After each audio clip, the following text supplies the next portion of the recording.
Hi, this is your Mommy Claire, the mommy of Ate Clarice and Ninjana. Good evening po sa inyo sa UAA and sa Pilipinas. So ngayon po, for today's video, gagawa na naman tayo. This is our second day to do our natural remedy or natural face mask.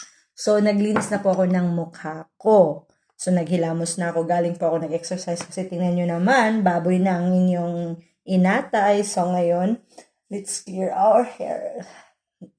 Ano muna natin? Tali. Kasi malagkit to, guys. Sobrang lagkit. So, tingnan nyo naman, pumuputi talaga yung mukha natin, no? Pero gusto ko lang talaga ito, lalo na ngayon, may pimples na naman. Gusto ko yung matanggal yung mga itim-itim na yan. Kaya gawin na natin, guys. Hindi naman tayo wala tayong pambili. Wala tayong pambili na ng mga cream-cream dyan. Samantalang nasa ref lang, nasa kusina lang yung solusyon. Nakita ko lang to din sa YouTube, guys. Kaya gayahin na natin. So, malinis na ngayon yung mukha natin. Pwede tayong mag-wear ng gloves. Depende po sa inyo. So, ako kasi galing ako nag-exercise. Naghilamos lang ako. Galing kasi kami nag-walking nung aso. So, ang ingredients nito again, guys. Last time, kasi ang ginawa ko is yogurt, lemon and honey lang. Pero may nakita pa ako na mas maganda, na-try ko na din siya, na para talagang binabanat yung mukha mo dito. Is nilagyan ko siya ng olive oil at saka konting sugar. Tag 1 spoon lang din, guys. So, apply na natin and let's wait for 5 minutes or 5 to 10 minutes. Hayaan mo siya sa mukha mo. Habang nanonood ka o may ginagawa ka, hayaan mo lang siya. So now, malinis naman ang mukha ko. Hugasan ko na lang to. Ayan, pwede kutsara or meron kang pang ano sa mukha mo. Diba? Ayan nyo, guys. Ako lang naman gumagamit ng kutsarang to. Hindi ko naman to ilalagay doon sa kusina. Ang lamig sa mukha. Ang sarap. Pwede din naman kamayin, guys. Pero mas maganda nga din yung kamayin kasi parang namamassage mo siya sa mukha mo, buong mukha mo. Pero ang langkit nga lang sa kamay. See, yung nafe-feel ko pa yung sugar. Ang bango pa nito, guys. Tapos gumawa din ako, nagano din ako ng yogurt ko. Natural yogurt lang. Kakainin ko din yan habang inaantay ko tong matuyo sa mukha ko.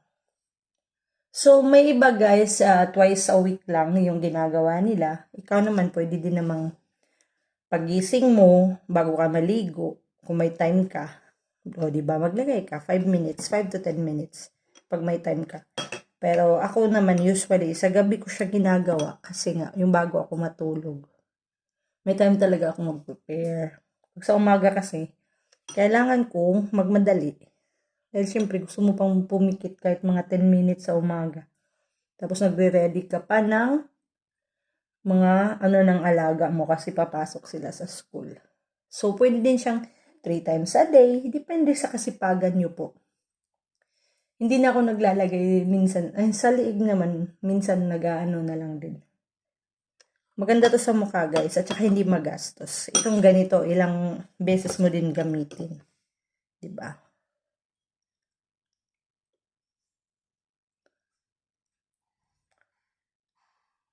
Pwedeng kapalan, pwedeng konti lang din. Maganda rin kasi yun. Alam mo na ano talaga yung mga itim-itim ng mukha mo. Ito may pimples na naman ako kaya nalalagyan ko talaga siya. Oily kasi laging pagkain dito, guys. At saka pag nag-change weather talaga, yung UAE, yun. Talagang sigurado yung mga pimples.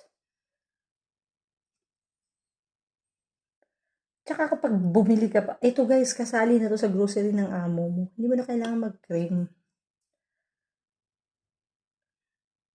Ang isali mo lang sa grocery ng amo mo na pang personal use talaga is shampoo, conditioner, toothpaste, sanitary napkin. Yun. Sali talaga yun, guys. So, believe me, guys, ang ganda-ganda niya sa mukha. Try niyo. Kasi sabi nga nila, mga 5 to 10 days daw, makikita mo na yung result. Pero ako, nakikita ko na yung result niya. Pag sa umaga, pag gising mo talagang makikita mo na yung Talagang pumuputi yung mukha mo. Tsaka parang ginaganon, binabanat. Ito, hindi ko siya nauubos guys, kaya pag kinabukasan ay pag maaga pa ako nagising, ina-apply ko ulit siya bago maligo. O kaya minsan naman pagising kasi, diretso na sa maghilamos lang, mag-toothbrush, diretso sa kusina, gawa ng mga pagkain ng mga bata. Pag alis nila, walking ng aso, pagbalik, tsaka ako maliligo. Tapos, simula na ng araw. Diba guys? Mano lang talaga dahil malagkit. Pero, kere na, kaysa gumastos, natural pa to. Gumagamit din naman ako ng cream guys, pero di lagi. Yung Pakistani cream, yung tawag doon, Gori. Maganda din kasi yun. Hiyang kasi din kami nun ng mga pinsan ko. Matagal na namin ginagamit yun. Pamputi din yun ng kilikili, ng mga singit-singit. Ayan guys. So, hayaan lang natin siya into. Depende sa'yo, 5 to 10 minutes or 30 minutes. It's up to you. Kung gusto mong magandang result. So, di ka lang maarte. So, for now guys, see you po. Tingnan natin. Every night gagawin natin tong routine na to. So, para tingnan natin ang result after a week or 10 days nga. Tingnan natin. So, for now, bye-bye muna mga kainatay. Ingat po tayo dyan. Huwag tayong mag-alala sa buhay. Mahirap man malayo sa ating mga anak, pero wala lang, laban lang. Wala silang ibang kakapitan, kundi tayong mga nanay at tatay na din nila. Kaya inatay, bye-bye!